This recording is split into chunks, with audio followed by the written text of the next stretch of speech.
Surat 1 Yohanes 1 ayat 1 sampai dengan pasal 2 ayat 2. Demikian. Apa yang ada sejak semula, yang telah kami dengar, yang telah kami lihat dengan mata kami, yang telah kami saksikan, dan yang kami raba dengan tangan kami tentang firman hidup, itulah yang kami tuliskan. Hidup itu telah dinyatakan, dan kami telah melihatnya. Sekarang kami bersaksi dan memberitakan kepada kamu tentang hidup kekal yang ada bersama Bapa dan telah dinyatakan kepada kami. Apa yang telah kami lihat dan kami dengar itu kami beritakan kepada kamu juga, supaya kamu pun mempunyai persekutuan dengan kami. Persekutuan kami adalah persekutuan dengan Bapa dan dengan anaknya, Yesus Kristus. Semuanya ini kami tuliskan kepada kamu, supaya sempurnalah sukacita kami. Saya ulangi, sukacita kita. Inilah berita yang telah kami dengar dari Dia, dan kami sampaikan kepada kamu. Allah adalah terang, dan di dalam Dia sama sekali tidak ada kegelapan. Jika kita katakan bahwa kita mempunyai persekutuan dengan Dia, tetapi kita hidup di dalam kegelapan, kita berdusta dan tidak melakukan kebenaran.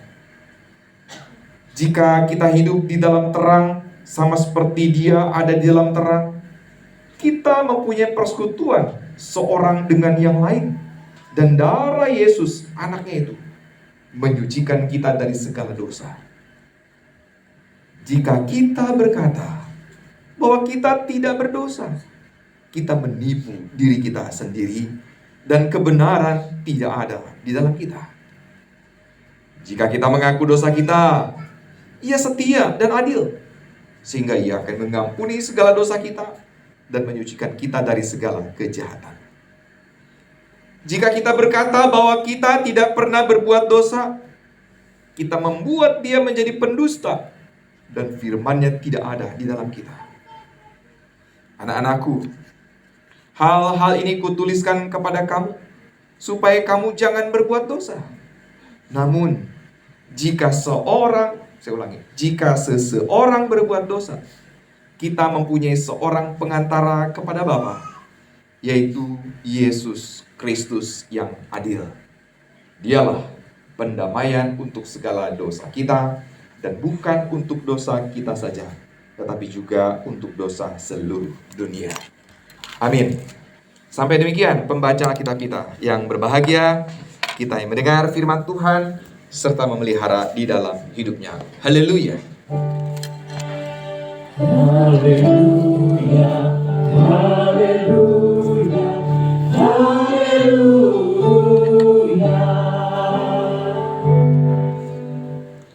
Bapak Ibu, saudara-saudari, dan juga anak-anak yang dikasihi Tuhan, hari ini Minggu sesudah Paskah, atau kadang-kadang disebut juga dengan Paskah yang kedua, atau di masa-masa yang lalu minggu ini disebut sebagai Quasimodogeniti dalam bahasa Latin.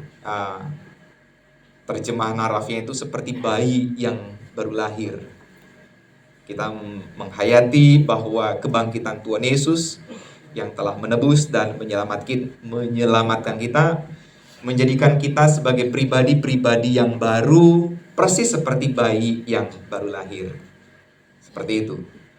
Dan di dalam perikop yang kita baca ini tergambarkan pula tentang bagaimana proses menjalani hidup dengan pembaruan-pembaruan, dengan penghayatan-penghayatan.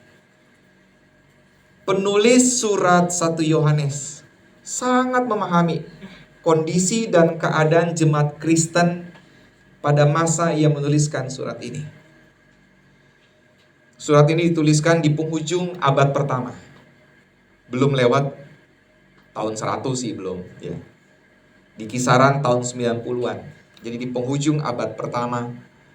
Dan pada saat itu kita bisa membayangkan kalau kekristenan itu muncul di sekitar tahun 30, maka kalau saat penulisan ini di tahun 90, berarti jaraknya berapa tahun tuh Bapak Ibu ya? Kira-kira 60 tahunan ya. 60 tahun ke 70 tahunan lah ya. Kira-kira generasi keberapa orang Kristen yang ada di saat itu? Udah generasi yang keberapa tuh? Generasi kedua, ketiga mungkin ya? Ya. Kondisinya seperti apa? Apa yang terjadi kira-kira? Bisa nggak itu tergambarkan dari pengalaman hidup kita? Dari keluarga besar Bapak Ibu. Bapak Ibu generasi keberapa jadi orang Kristen? 3. Ada yang bilang generasi ketiga ya? Dari opung ya? Ada yang udah generasi keempat? Kalau orang Batak dari zamannya Opung Nomensen itu 1872 kalau nggak salah ya. 1872. Kira-kira ke zaman sekarang itu udah generasi keberapa itu? Banyak generasi ya, generasi kelima. Bisa jadi gitu ya. Nah Bapak Ibu, ternyata proses pertumbuhan iman, bahkan proses menurunkan iman, itu dari zaman ke zaman itu punya kemiripan. Generasi pertama biasanya itu punya energi yang luar biasa, punya semangat yang luar biasa. Bahkan di generasi pertama itu akan ada banyak orang yang terpanggil untuk menyampaikan berita sukacita itu. Itu muncul, Bapak Ibu. Mirip seperti orang Kristen mula-mula. Generasi pertamanya Bapak Ibu semangat militansi pekabaran Injil itu luar biasa. Militan banget itu mereka. Kita bisa melihat dari Paulus, kita melihat dari Petrus, Yakobus, Thomas. Dengan semangat yang luar biasa. Bahkan di dalam Alkitab pun kita bisa melihat narasi bagaimana generasi pertama itu dalam diri Stefanus. Bapak Ibu ingat kisah tentang Stefanus ya? Ingat Bapak Ibu? Stefanus? Bukan Bapak Stefanus Waljatno, bukan.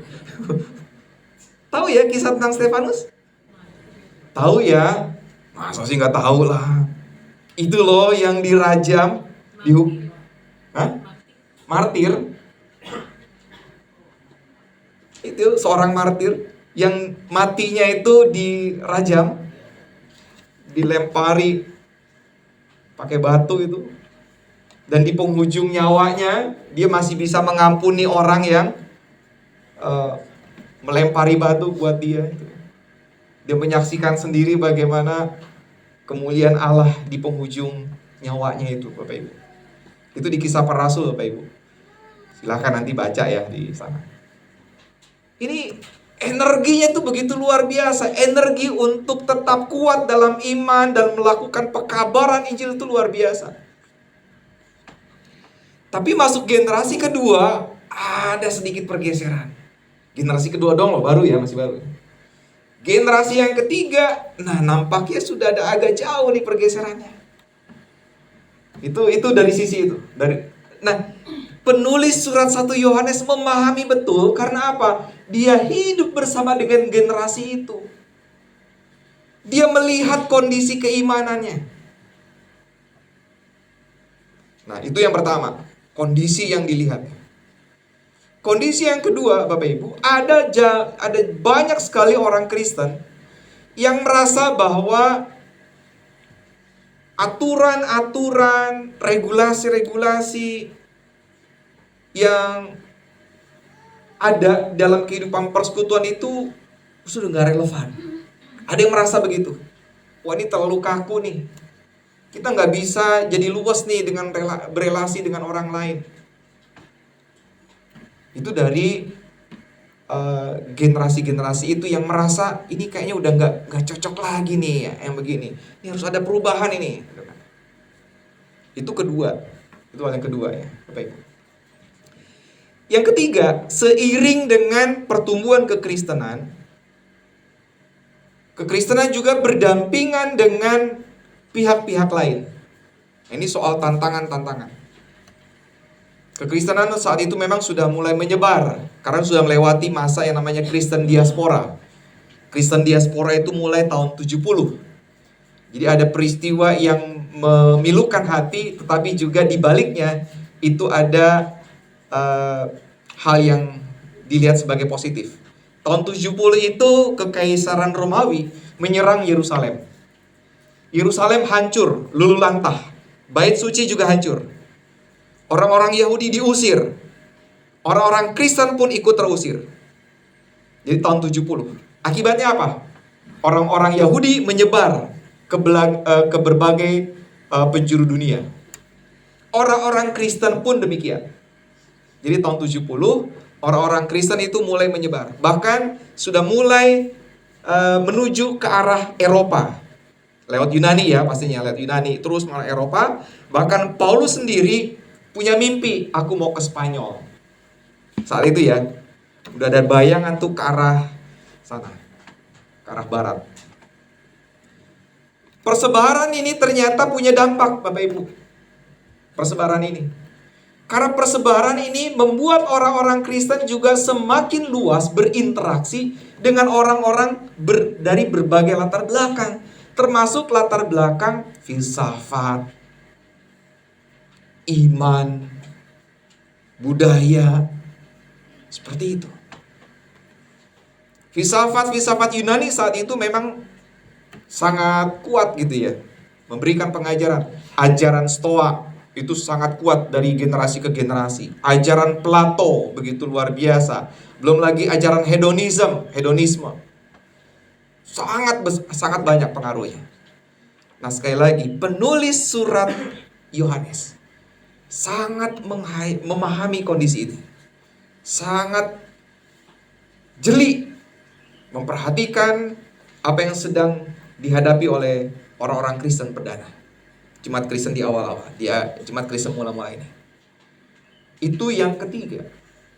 Ada yang keempat dan ini yang selalu dijadikan sebagai peringatan. Surat 1 Yohanes, 2 Yohanes, 3 Yohanes berbicara tentang hal ini. Yaitu yang disebut sebagai antikris. Siapa antikris? Orang-orang yang menolak Tuhan Yesus? Ya, betul. Tapi siapa juga mereka? Lebih spesifik, siapa mereka? Di surat 1 Yohanes ini, Yohanes mau memberikan penekanan, jangan kau lihat keluar antikris itu. Jangan kira yang namanya antikris itu melulu dari luar. Karena antikris, penyesat-penyesat itu banyak yang justru datang hadir dari kalangan Kristen sendiri. Jadi Bapak Ibu, ini bentuk kewaspadaan kita.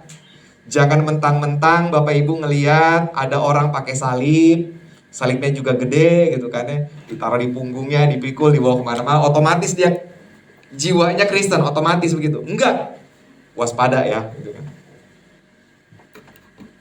Nah, ini sesuatu yang sangat menarik bagi penulis surat Yohanes ini. Bapak Ibu, kalau kita melihat kondisi yang seperti itu, mirip nggak sih dengan kondisi kita di Indonesia? Mirip nggak sih dengan kondisi kita sekarang ini? Ada kemiripannya nggak? Ada ya. Kita bukan generasi pertama jadi Kristen kan? Kita udah generasi kesekian. Kita juga berhadapan dengan pengajaran-pengajaran dari luar. Kalau orang Kristen pada abad pertama itu tantangannya dari ajaran-ajaran filsafat, ya kan, macam-macam. Nah, kalau konteks kita, tantangannya apa? Tidak bisa kita pungkiri, teknologi itu jadi tantangan juga. Tapi di balik teknologi itu ada pandangan filsafat. Di balik teknologi itu ada sesuatu. Dan sekarang itu makin liar. Bukan makin liar ya, makin berkembang. Dunia itu jangan kira cuma di sini aja gitu kan. Dulu orang berpikir dunia ya di sini aja. Wilayah kita ini dunia gitu kan. Tapi sekarang kita diperluas dunianya. Bahkan ada banyak ide-ide yang nakal gitu kan ya. Jangan-jangan kita juga terhubung dengan dunia dari zaman yang berbeda. Wah. Iya kan? Ya itu ide nakal itu kan dari metaversa. Ya kan? Bagaimana konteks kita sekarang bisa terkoneksi dengan siapapun dimanapun gitu kan ya. Luar biasa kan. Bapak Ibu mau ngobrol sama siapapun sekarang bisa 24 jam. Yang saya maksud dengan 24 jam itu memang betul-betul 24 jam. Bapak Ibu mau bangun jam berapa? Maaf ya, yang oma opa yang tidurnya jam 8 nanti bangun jam 11 gitu kan. Habis itu gak bisa tidur lagi. Ngapain coba? Main game. Main HP. Wah, itu kesempatan terkoneksi juga dengan orang di dunia yang berbeda. Di belahan dunia yang berbeda. Terkoneksi. Itu tantangan. Di balik itu tuh ada pandangan filsafat. Ada sesuatu yang sedang dibiasakan, sedang dibentuk. Dan generasi-generasi kita itu lahir sangat cepat Bapak Ibu. Baby boomers. Terus apa? Milenial. Habis milenial apa lagi? Z, Gen Z. Dari Gen Z ada lagi. Oh ini cepat sekali lahir. Dan tiap generasi ini punya karakteristik yang unik. Betul ya Bapak Ibu ya? Karakteristiknya. Dan cara kita berkomunikasi nggak lagi sama. Cara kita berkomunikasi sekarang itu bisa menjadi sangat berbeda dari apa yang kita pikirkan dulu. Dulu orang tua dan anak ketika ada persoalan ngumpul bareng, membicarakannya tatap muka. Ya kan? Lihat mata. Berhadapan, lihat reaksi. Mimik raut wajah, ya kan? Tapi zaman sekarang menyelesaikan persoalan lewat nggak ketemu. Yang sedang dibicarakan apa? Saluran yang dipakai adalah mesinnya. Kesannya bapak dan ibu ini lagi ngomong sama mesin. Cuma dari mesinnya itu ada kata-kata keluar. Kalau dulu kita dalam temu muka langsung, tatap muka langsung, kelihatan raut mukanya seperti apa, nadanya seperti apa. Kalau dulu orang mengatakan, saya baik-baik saja Pak, berarti dia sedang tidak baik-baik saja. Betul nggak? Sekarang tulisan, saya baik-baik saja Pak. Bapak Ibu bisa menyelami nggak? Dia baik-baik saja betulan atau sedang tidak baik-baik saja juga? Bacanya cuma di chat loh. Itu kondisi real kita loh Bapak Ibu. Dan anak-anak kita juga punya waktu yang berbeda dibandingkan waktunya kita Bapak Ibu. Dulu zaman saya sekolah, paling banter jam 12 itu udah pulang. SD ya. Sekolah paling lama itu ya 6 jam. Itu juga udah dipotong dengan 2 kali istirahat. Sekarang anak sekolah berangkat jam berapa? Jam 6. Pulangnya jam berapa? Jam 2. Cepat juga ya jam 2. Ada loh yang pulangnya jam 5. Enggak, urusan sekolah. Karena tugas-tugas sekolah itu bukan hanya urusan yang formalnya kan, tapi ada ekskulnya. Pulang itu bukan jam 2. Saya aja Bapak Ibu maaf ya, ini pergumulan saya juga loh secara pribadi, maaf ya. Untuk menentukan jam katekisasi, untuk anak-anak katekisasi, susah loh. Kalau dulu katekisasi jam berapa? Jam 3. Oh iya, anak-anak udah santai di rumah. Sekarang jam 3, Pak baru mulai ekskul. Pulangnya jam berapa? Jam 5 tet baru keluar. Lah, jadi jam berapa dong kita waktunya? Ya udah dah, hari Minggu aja deh. Siang nggak apa-apa. Hari Minggu, Pak kadang-kadang hari Minggu juga sekolah. Nah, coba. Tantangan nggak itu Bapak Ibu? Kondisi itu sedang terjadi saat-saat ini. Kalau dulu tantangannya di zaman abad pertama, tantangan adalah ajaran-ajaran filsafat. Sekarang faktor kesibukan. Ya kan? Soal waktu itu jadi tantangan tersendiri. Lalu kapan mereka mendapatkan pengetahuan imannya? Kepikiran gak Bapak Ibu? Apa yakin tuh di 7 hari anak-anak mentang-mentang sekarang sudah punya HP punya Alkitab di HP, otomatis membaca? Otomatis? Enggak. Saya buktikan kok tadi malam di katekisasi. Kebukti gitu kan. Kebetulan yang saya tanya juga soal Stefanus. Stefanus itu di dalam Kisah Para Rasul. Udah pernah baca kisah-kisah para rasul? Belum Pak. Lah. Itu kondisi real yang sedang kita hadapi. Bapak Ibu coba cek deh anak cucunya masing-masing. Udah selesai belum baca Alkitabnya? Belum. Jangan-jangan orang tua sendiri ya belum khatam juga baca Alkitab. Belum selesai juga jangan-jangan gitu kan ya. Itu kondisi kita Bapak Ibu. Itu realita kita. Nah, kalau begitu apa yang harus dilakukan? Bapak Ibu maaf saya membuat begitu panjang. Ini sekitar 18 menit nih barusan. Saya membuat pengantar 18 menit.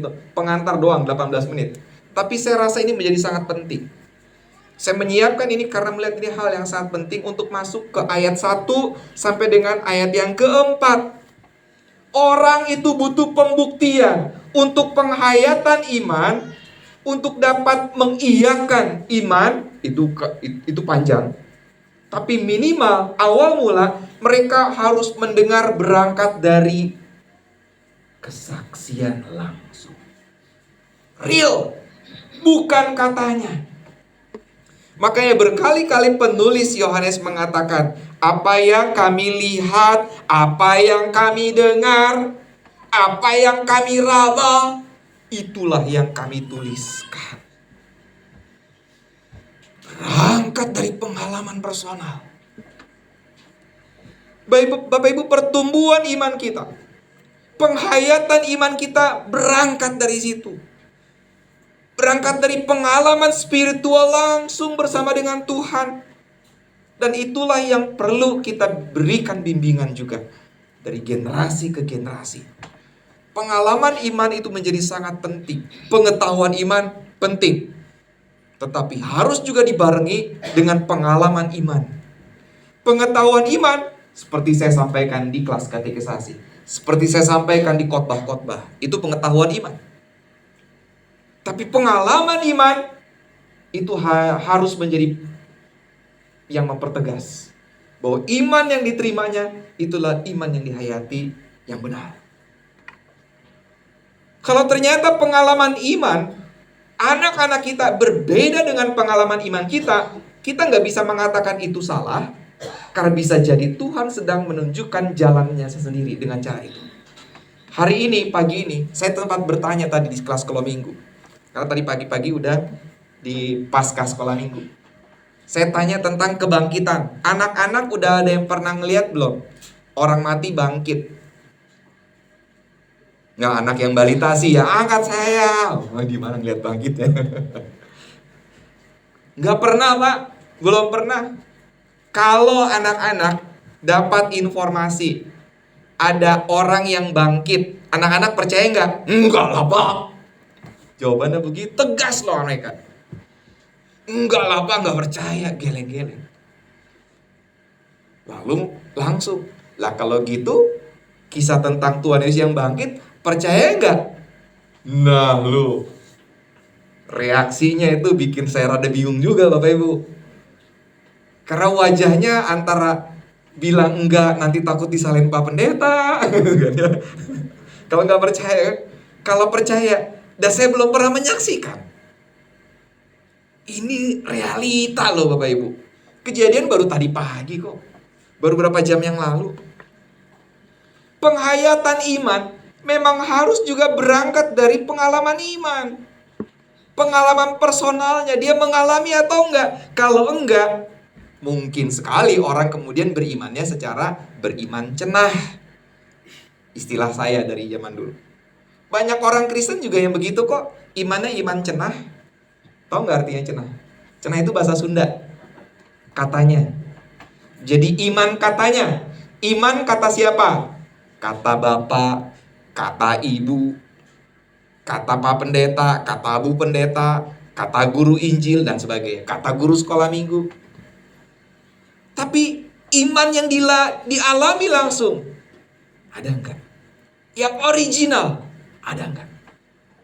Loh, kalau gitu jadi tambah berat dong kondisi kita sekarang ya Pak Pendeta ya.